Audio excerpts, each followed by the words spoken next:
21세기 권력의 핵심이 된 데이터.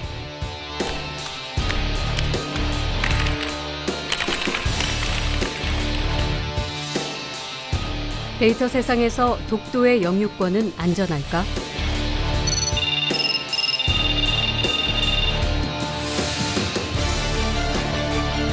데이터는 역사의 기록이자 증명입니다. 우리가 가진 데이터는 곧 우리가 가진 힘을 상징합니다.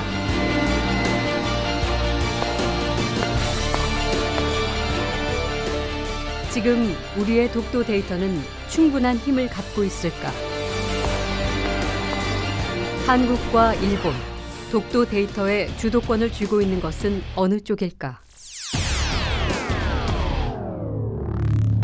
수면 아래 감춰진 데이터를 통해 독도 문제의 진실과 새로운 해법을 찾아봅니다. 검색이 일상화된 정보의 시대. 데이터 세상에서 독도는 어떤 이름으로 기록되어 있을까? 가장 흔히 사용하는 지도부터 찾아보기로 합니다. 먼저 구글의 지도를 살펴봅니다. 한국에서는 독도라고 표기되지만 일본에서 검색하면 일본 정부가 부르는 이름 죽도라는 뜻의 다케시마로 표기됩니다. 다른 나라에서는 어떨까요? 1849년 독도를 발견한 프랑스 함대의 이름을 딴 리앙크루 록스로 표기됩니다. 독도, 다케시마, 리앙크루 록스. 각각의 표기 비율을 보겠습니다. 한국이 아닌 나라에서 독도라는 이름은 확인할 수 없습니다. 애플의 지도에서는 어떨까? 이름은 사라지고 좌표만 남습니다. 한국에서는 독도, 일본에서는 다케시마로 표기되지만 그 외 238개 국가에서는 좌표만 보일 뿐입니다.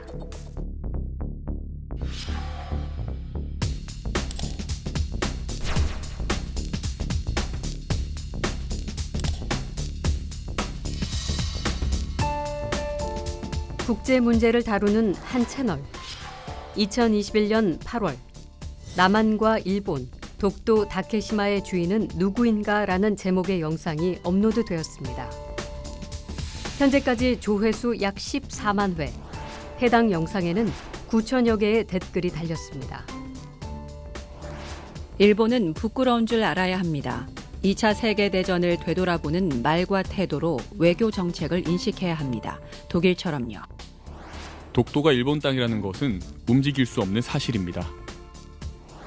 다케시마에 대해서는 영유권을 고집하는 것보다 포기함으로써 얻을 수 있는 이익이 더 크다고 생각합니다.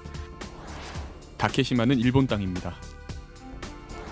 조금이라도 일본에 부정적이고 한국이나 중국의 주장을 인정하는 말을 하면 일본인이 아니라고 단정짓지. 이렇게 일본이 글을 쓰면 다음에는 어차피 제1교포잖아 라고 할 거야. 차별의식이 강한 넷 우익은. 다케시마는 일본 영토라고 하는 핵심적인 구절들을 반복해서 사용을 해서 이러한 주장들이 사람들한테 머릿속에 각인될 수 있도록 노력하는 그런 모습을 보였다. 일본 내에서도 분명 역사적인 사실을 제대로 인식하고 합리적인 판단을 하는 이들이 있습니다. 하지만 온라인상에서 그런 목소리들은 공격을 받거나 묻히고 맙니다.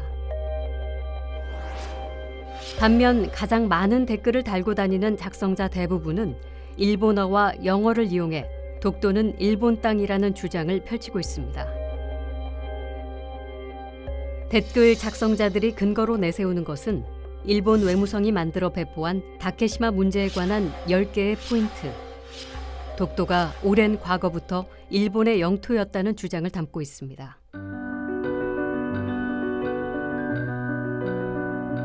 예로부터 독도의 존재를 인식하고 있었는가? 독도에 대한 영유권을 갖고 있었는가?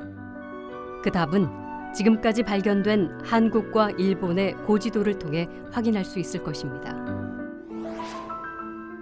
일본이 근거로 내세우고 있는 지도는 1846년에 제작된 사참판, 즉 일본 정부에서 인증하지 않은 지도라는 것입니다.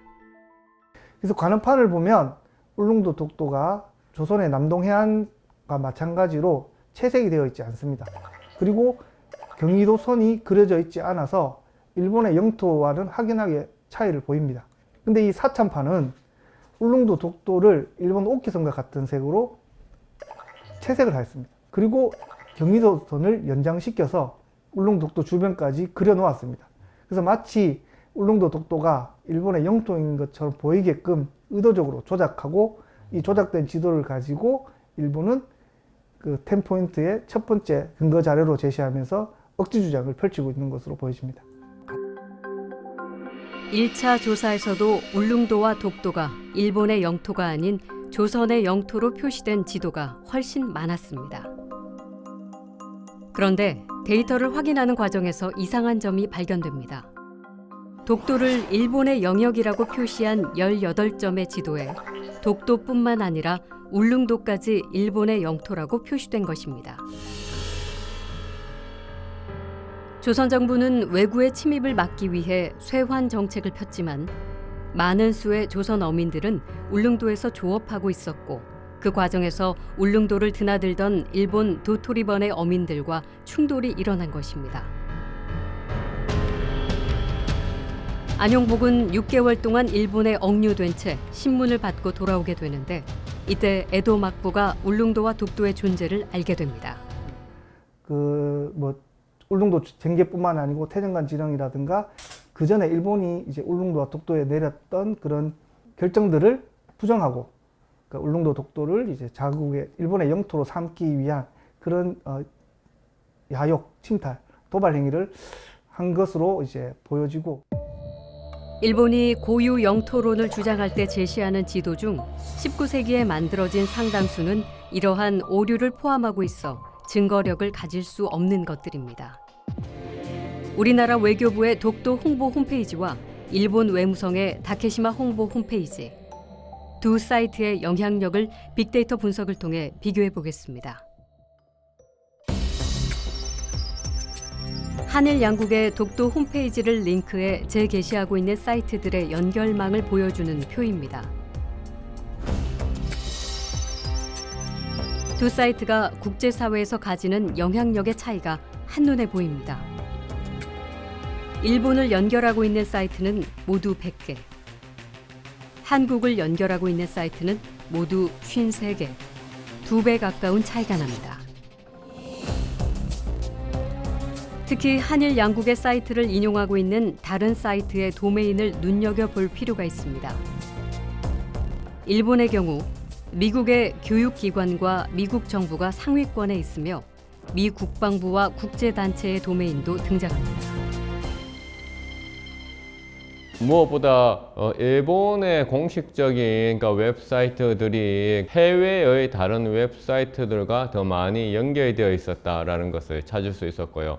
특히나 미국을 비롯한 서방의 국가들의 정부와 학술 쪽의 사이트들과 일본의 사이트들이 많이 연결되어 있었다라는 것을 찾을 수가 있었어요. 이것은 일본이 홈페이지를 통해 가지고 온라인 상에서 영향력을 미치기 위해 가지고 상당 부분 노력하고 있었다라는 것을 입증을 하는 것입니다. 일본 정부의 억지 주장은 학교 교육과 홍보를 통해 일본 국민에게 전달되고, 우익 성향을 띠는 이들은 왜곡된 정보들을 SNS를 비롯한 온라인에 확대 재생산하고 있습니다. 이렇게 만들어진 온라인 데이터는 독도 문제에 대해 잘 알지 못하는 사람들에게 여과 없이 전달됩니다. 전통적인 미디어에 정보를 의존하는 것이 아직은 훨씬 다수인데요. 근데 두 번째 우려할 사항은 SNS 그리고 제가 말씀드린 전통 미디어가 이게 분절이 돼 있는 게 아니라 정보가 이제 상호 교환이 되잖아요. 그래서 SNS에 올랐던 정보들이 뉴스화 되면 신문 기사나 언론을 통해서 또 접하게 되고, 그래서 상호 교환이 된다고 보여져요. 그런 문제에서 데이터는 어느 한 부분에서만 오류가 발생하더라도 전체적으로 확장될 파급력이 기존보다 커졌다. 데이터에서 지금 현재 시대에서는. 그래서 거기에서는 두 가지 문제인데 사실이 계속해서 무분별한 잘못된 정보가 확산될 가능성이 훨씬 넓어졌고 그 안에서 무엇이 사실인지 더 어려워졌다. 이런 상황이 현재 시점에서 이런 상황이라고 볼 수 있습니다.